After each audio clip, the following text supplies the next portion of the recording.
Lord, the light of your love is shining in the midst of the darkness shining. Jesus, light of the world, shine upon us. Set us free by the truth you now bring us. Shine on me.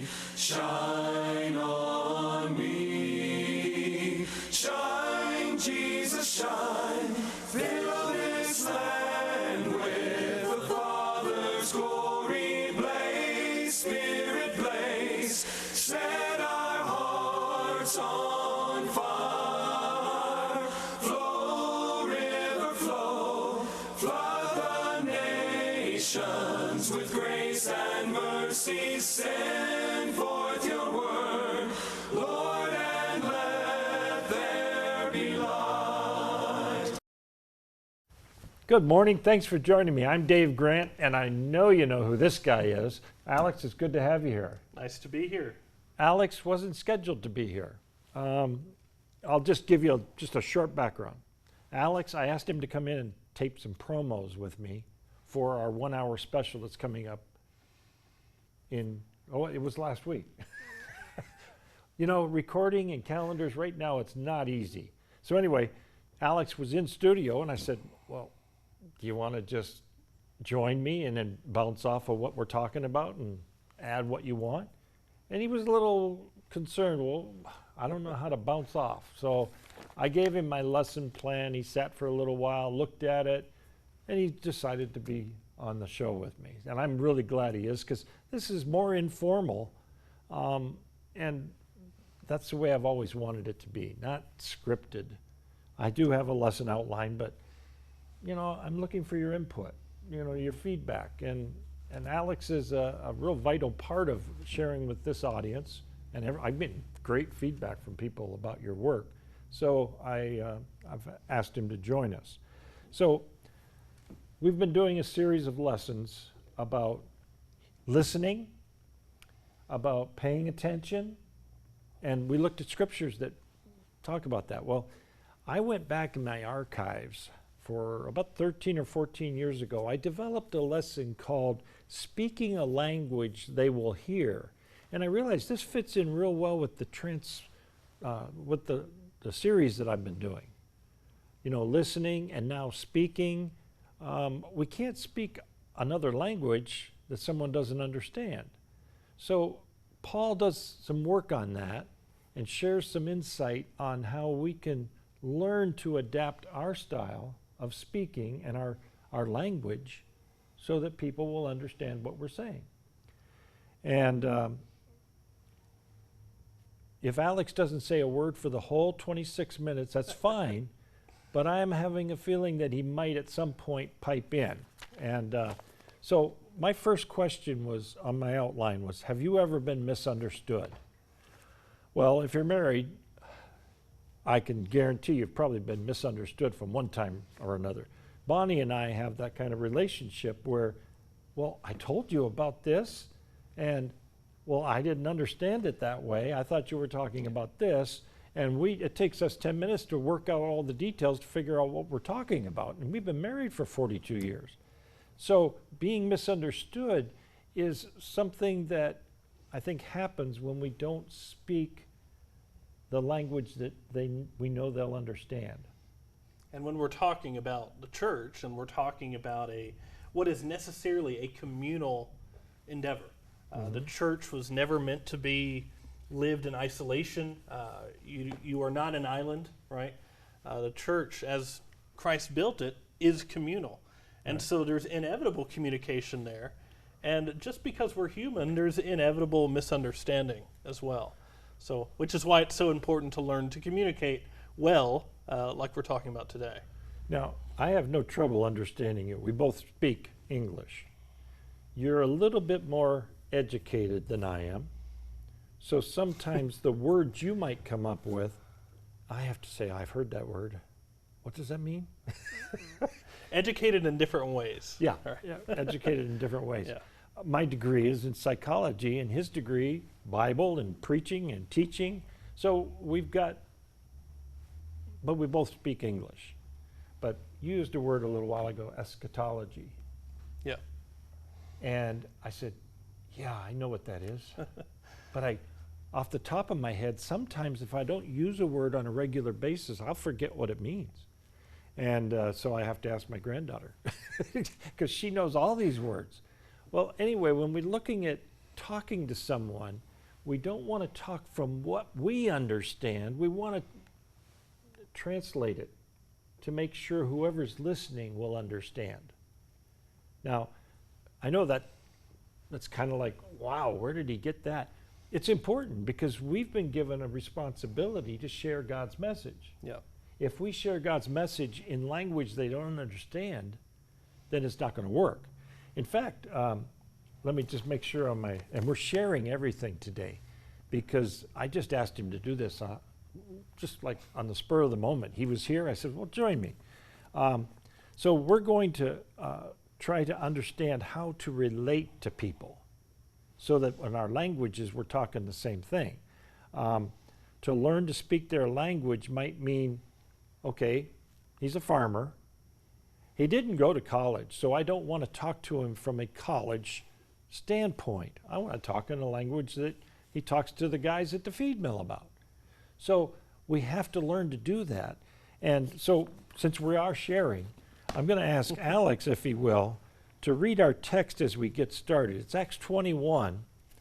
And in Acts 21, verse 37 is where he's going to start reading. He's going to take it on into the second verse of chapter 22. All right, so this is Acts 21, verse 37 and following.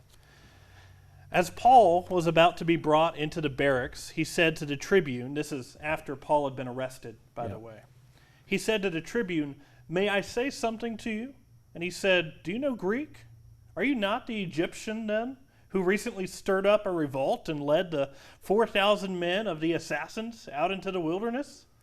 Paul replied, "I am a Jew from Tarsus in Cilicia, a citizen of no obscure city. I beg you, permit me to speak to the people." And when he had given him permission, Paul, standing on the steps, motioned with his hand to the people. And when there was a great hush, he addressed them in the Hebrew language, saying, "Brothers and fathers, hear the defense that I now make before you." And when they heard that he was addressing them in Hebrew language, they became even more quiet. So what I see there is that the commander was surprised. And my first question was, have you ever been misunderstood? Well, I think Paul was misunderstood there. He was thought to be, by the ones who arrested him or were in charge of him, that he was an Egyptian. Well, he's not an Egyptian, but even more than that, he's a Hebrew who actually speaks in Hebrew to the people, but he's speaking in Greek to the commander or the tribune. So he has learned to speak in several languages. I think that's important to understand. Now, so am I suggesting that if we're going to share the gospel message here in Marquette or Escanaba, the Upper Peninsula, that we need to learn all these different languages? It's a little different case up here. Everybody speaks English up here for the most part. And I'll put it this way. I loved learning languages in school. That was something that I really enjoyed. And between high school and undergrad, I'd taken Spanish, I took German, I took Greek. At the time when I was doing these languages, I felt quite adept at them. But now it's faded. Let's just say that. It's faded. Yeah. And I have found it being, and learning their own languages, these other languages, they certainly have their place and their value. No doubt about it. But I found that it is so much more important, especially in a culture that we're in up here in the UP, it's so much more important to relate to people where they're at in their life, right, rather than talking about these different languages. Because you're right, we all know English for the most part, but it's different. Language is not all there is to understandable communication. Right. In fact, and you mentioned it earlier, is that sometimes when you write something, an article or a sermon, you spend extra time because you want to make sure that what you wrote is understood by the people who are going to read it. Yeah. That's so important. And so I use this passage in, and this is a series of lessons. I only pulled one of them out from back in the late 2008, I guess it was, because Paul was speaking Greek and Hebrew. I don't think he spoke Egyptian, did he? Well, not in this passage anyway. Well, if I learned Spanish, and Spanish was one of Alex's languages, and German? Yes. Yeah. Well, what if Alex were to go to Germany to work with the church? It might be helpful to know a little German. Yeah. Or if you went down to the south and were going to work with the immigrants, it might pay to have a little Spanish in your background. Absolutely. Up here, okay, learn about the difference between a professor at NMU and the farmer out where I live. Well, we have to be able to speak to both of them. We got to learn how to relate. And so one of the things I wrote down is in this passage we see Paul speaking two languages, Greek and Aramaic. At the time of the early church, the Greek language would have been the primary language spoken in the Roman Empire. The Hebrew was a specific language for the Jewish people. Now, some people would know, and in fact, in the Bible, there's Aramaic, which is, well, do you know what Aramaic is? It's a No kind more of a than you blend. do. Okay, I was thinking if he knows Aramaic, then I'm in trouble. But it was a Hebrew derivative, and that was spoken through Palestine much of the time. So Hebrew, Aramaic are related, but Greek isn't. They're related if you go far enough back, but they're two different languages. Yeah, So to get some context there, the Aramaic, the Aram that begins it, Aram was to the north of Israel. When Israel is established and they enter into Canaan, you have Aram, or Syria, as it's sometimes called, to the north. And so you have the beginnings of Aramaic with the descendants of the northern people. right, and so it was an interesting culture to try to share the gospel. And so, and this is a sidebar, I don't even know if I have it in my notes here at all, but in Acts chapter 2, when the Holy Spirit came with power on the day of Pentecost and filled the apostles and the other disciples, and they shared the message to all the different languages that had assembled. There was more than just Hebrew and Aramaic and Greek. There were other derivatives that day. People were from all over the known world. And so God gifted them with the ability to speak in a language they would understand, because this was important to God. He wanted them to hear the good news of Jesus Christ. So when I'm talking to the people in the Upper Peninsula, I've got to know who I'm talking to. And I've been accused of not being a scholar because I talk the language of the regular guy. And people say, I like that because I can understand that. You're not the big intellectual guy that is on some TV shows. And I thank them for that, because I do want to speak their language so they can understand. So that's just one of the ways, the language. The other way is the relationship, that how we relate to each other. This is necessary if we're going to, we have to develop a trust if you're going to develop a relationship. So the way we learn to trust is speaking to one another to where we fully understand. So let me go back a week or two, probably two, where I talked about giving back your understanding of what someone said to you. If you're really listening, you shouldn't be thinking about what you're going to say in response, but rather you should, okay, I fully understand this. Now, here's what I think you're saying. And then repeat back part of what they said, and they can say, oh, no, that's not it at all. Well, then let's not keep going. Let's develop some understanding, and that is what builds trust with one another. So when I look at that, and I can't remember what I called it, but it was the E. and it might have been engaging with others or something like that. We have to engage understanding, build a level of trust so that we can share that message. And Paul spoke a language to the people that they would understand. The Aramaic or Hebrew, everyone understood. Now, if he had spoken Greek to them, as he did to the tribune, The official, yeah.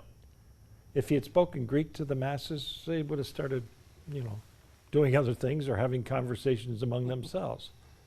And so, by relating to them, because that was their language, that was their home, and he wanted to relate to them. But when he was talking to the commander, he related to him.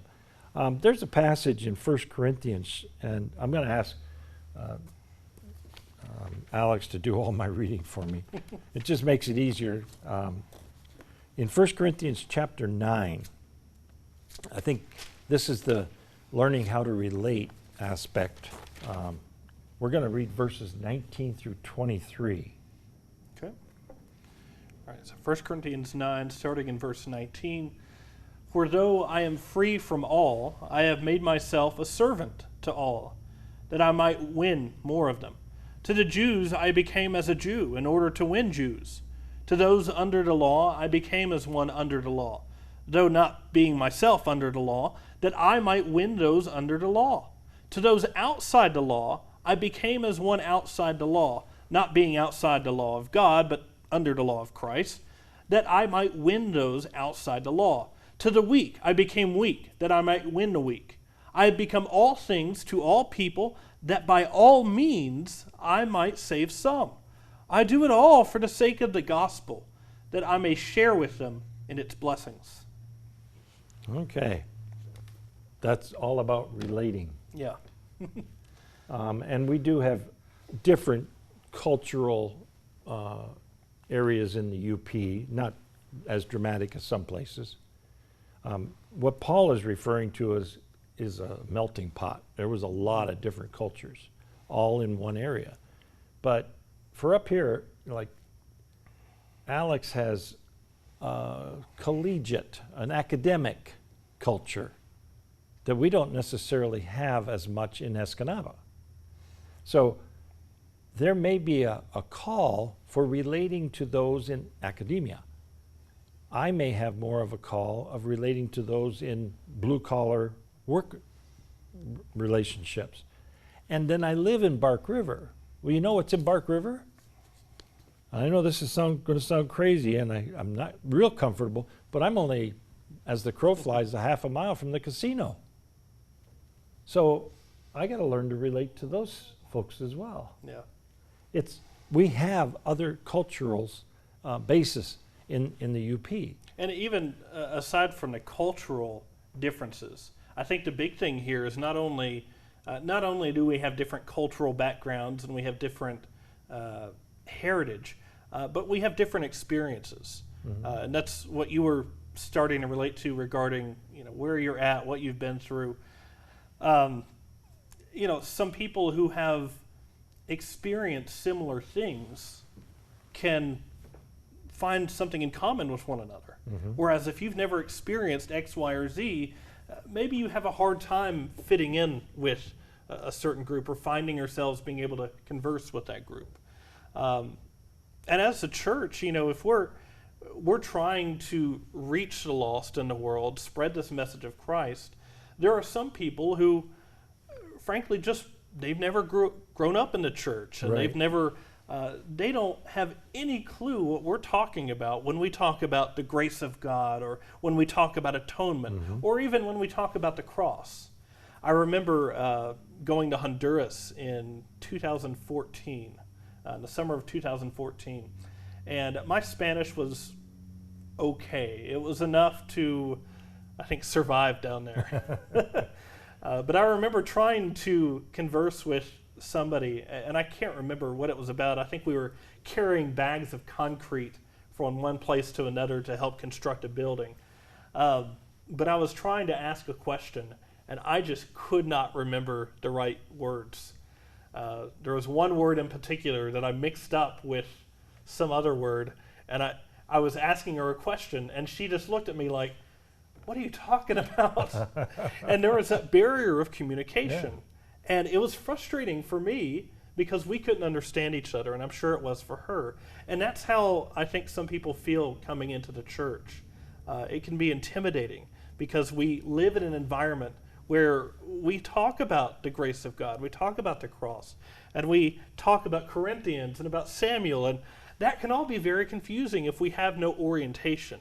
And so when we're coming to people, probably the first thing that we need to do to help establish good communication is to figure out where they are. That's why a Bible study should never start with, all right, what sins are you committing and how can we get rid of them? Yeah. It needs to start with, all right, what is sin? Well, no, before that, why is sin sin? Or what is God? Who is God? Do you believe in God? You need to figure out where people's foundation is and then build upon that foundation, or else communication's going to be very difficult with no foundation. And a lack of ability to communicate means we're not going to get the message through. Yeah. That's an excellent example. And I have an example from Florida that when I went to the golf course, I was by myself and I was hoping to connect with somebody. Yeah. Well, I might have connected with somebody. Well, there was two Amish young men that were in the clubhouse before me. I thought, wow, maybe I can connect with them because they believe in God and we'd have some common basis to talk. Well, they were out the door, and then I got tied up talking to the person behind the counter, and I missed my opportunity there. So when I went out there, I was prepared to go alone. And there was a man out there waiting for someone to show up to golf with. And his hat said, "Jesus is my boss." And I said, wow. What a sign. It gives me an opportunity to spend, 4 hours. That's a long time too. Communicating with someone, but I had to develop, okay, so when he says Jesus is my boss, what does that mean? To what degree is he committed to Christ? So we spent the first few holes just getting to know each other. So a Bible study, like you suggested, may start with, we just need to know where each other's coming from. Yeah. Because my frame of reference is so different than someone else's. And I'm glad you brought that in, because it's so important that we understand. Not everybody understands what I'm saying when I say, may the grace of God be with you. Which, by the way, we talked about social media last week.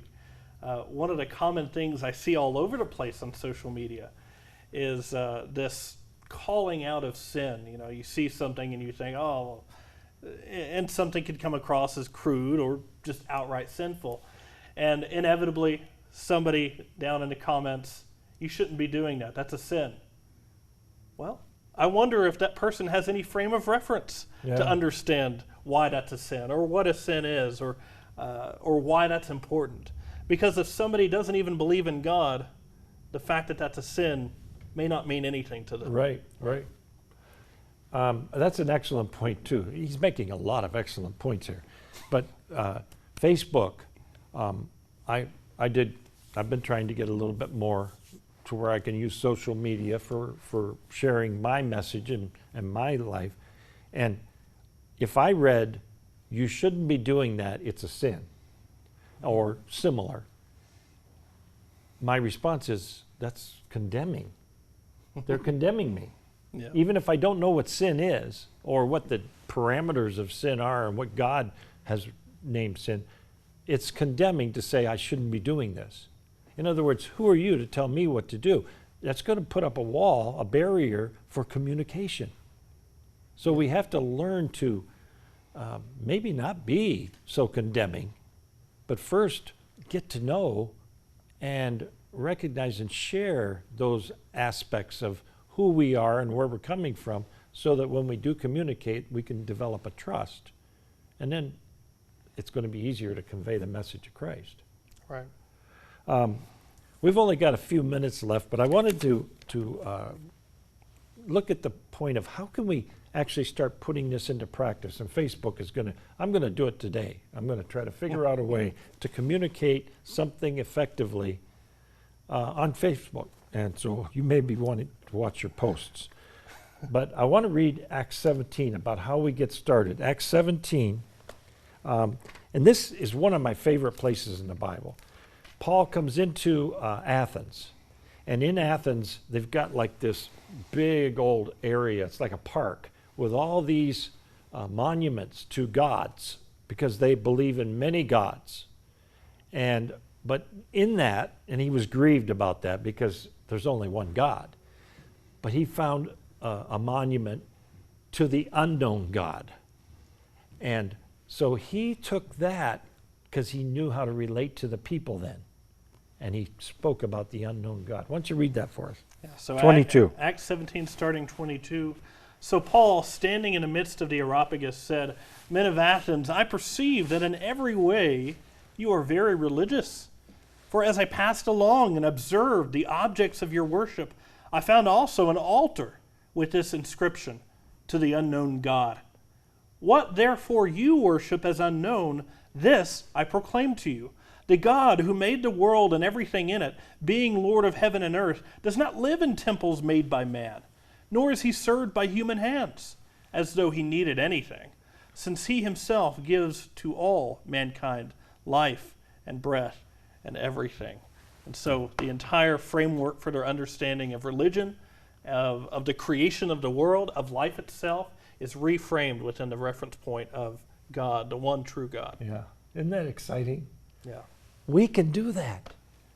We just need to be on the same language as the Holy Spirit and follow the promptings, and we can actually begin to communicate more effectively with people so that we can share the love of Jesus with people who maybe don't even know him. We're out of time for today. I really want to thank you for being with me today. This worked out real well. We're going to share with you our 7 booklet lessons. If you'd like to take this series of lessons, you can do it in your home at your own pace, and they're free of charge. If you don't have a Bible to study with, we offer a hardcover English Standard Version Bible, which is the same one we read right on the program, and we'd be happy to share that free of charge as well. All you got to do is write to me at the Church of Christ in Escanaba. Excuse me. P.O. Box 751. The zip in Escanaba is 49829. Or go on our webpage or our Facebook page and check it out. We'll be happy to connect with you in any way possible. Thanks for being with me today, Alex, and may you have a blessed week. God bless. Thank you.